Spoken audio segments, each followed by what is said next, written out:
एक ऐसी पार्टी की कल्पना कीजिए जो इतनी शानदार, इतनी खर्चीली थी कि उसने 2500 साल पुरानी एक सल्तनत को उखाड़ फेंकने में मदद कर दी। जी हां, आज हम उसी कहानी की परतों को खोलेंगे। सुनने में थोड़ा अजीब लगता है ना? मतलब क्या सच में सिर्फ एक पार्टी में इतनी ताकत हो सकती है कि वो एक क्रांति की वजह बन जाए? आइए इसी सवाल का जवाब ढूंढते हैं। तो इस कहानी को समझने के लिए हमें सबसे पहले मिलना होगा इसके मेजबान से, ईरान के शाह मोहम्मद रजा पहलवी, और उनके उस एक बड़े सपने से जिसने सच पूछिए तो सब कुछ बदल के रख दिया। बात है साल 1971 की। शाह ने फैसला किया कि वो आधुनिक इतिहास की सबसे बड़ी और शानदार पार्टी देंगे। और इसका मकसद क्या था? मकसद था फारसी साम्राज्य की 2500वीं सालगिरह का जश्न मनाना। जी हाँ, पूरे 2500 ईयर्स। एक ऐसा साम्राज्य जिसकी नींव साइरस द ग्रेट ने रखी थी। तो जाहिर है ये कोई छोटी मोटी बात तो थी नहीं। लेकिन देखिए, शाह के लिए ये सिर्फ एक जश्न नहीं था। नहीं, ये एक बहुत ही सोचा समझा पॉलिटिकल मूव था। एक ऐसा दांव जिससे वो पूरी दुनिया को ये दिखाना चाहते थे कि उनका शासन, उनका पहलवी वंश कितना मजबूत और जायज है। अब इतने बड़े सपने को हकीकत में बदलने के लिए एक उतनी ही शानदार जगह की भी तो जरूरत थी, और इसके लिए उन्होंने चुना एक बंजर खाली रेगिस्तान, जिसे एक कुछ दिनों की जन्नत में तब्दील करना था। और इसकी जो तैयारियां थीं वो किसी चमत्कार से कम नहीं थी। काम इवेंट से ठीक 1 साल पहले शुरू हो गया। जरा सोच कर देखिए, एक पूरा शहर बसाया जा रहा था, रेत के बीचों बीच, और मेहमानों के रहने का इंतजाम। देखिए, इन्हें टेंट कहना तो बस नाम के लिए था। असल में ये किसी लग्जरी अपार्टमेंट से कम नहीं थे। अंदर 2-2 बेडरूम, मार्बल के बाथरूम और सिल्क की चादरें, सब कुछ था। तो सवाल उठता है, इस 3 दिन के जश्न पर कुल खर्चा कितना आया? अगर आज के हिसाब से अंदाजा लगाएं तो ये रकम थी 2000 करोड़ रुपए से भी ज्यादा। जी, 2000 करोड़। अब इतने पैसे खर्च हो रहे थे तो मेहमान नवाजी में कोई कमी कैसे रहती? दुनिया के 65 देशों से लगभग 650 मेहमान आए थे, और उनके लिए सबसे बेहतरीन खाना पीना सीधे यूरोप से हवाई जहाजों में भरकर लाया गया। दिलचस्प बात यह है कि लगभग कुछ भी ईरान का नहीं था।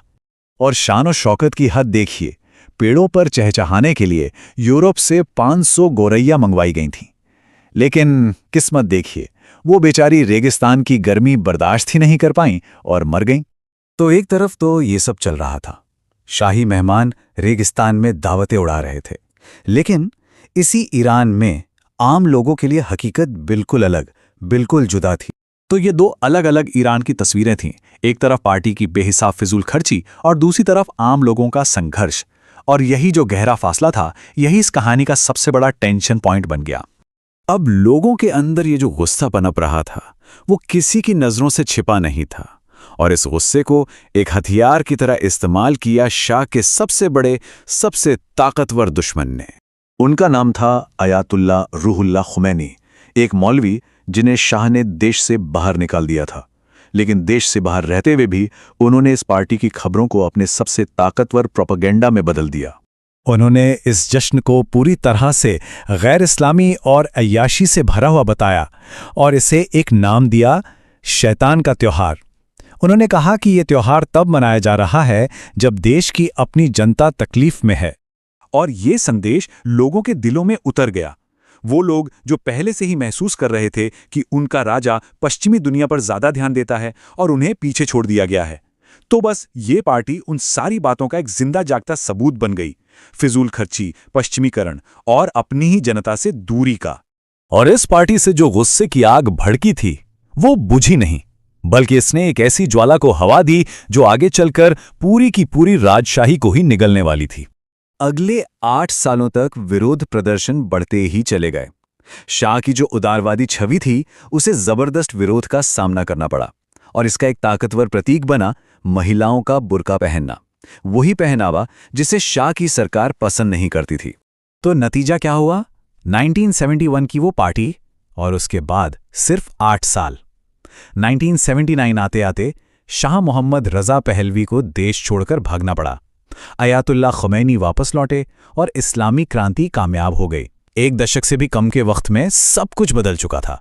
2500 साल पुरानी राजशाही, जिसका जश्न इतनी धूमधाम से मनाया गया, अब खत्म हो चुकी थी। और विडंबना देखिए, शाह ने अपने राज को एक प्राचीन विरासत से जोड़ने की जो कोशिश की थी, उसी कोशिश ने उस विरासत से उनके रिश्ते को हमेशा हमेशा के लिए तोड़ दिया। और ये कहानी हमें एक बहुत जरूरी सवाल के साथ छोड़ जाती है। किसी देश का जश्न मनाने और उसी देश के लोगों की भावनाओं को ठेस पहुंचाने के बीच आखिर कितनी पतली सी एक लकीर होती है।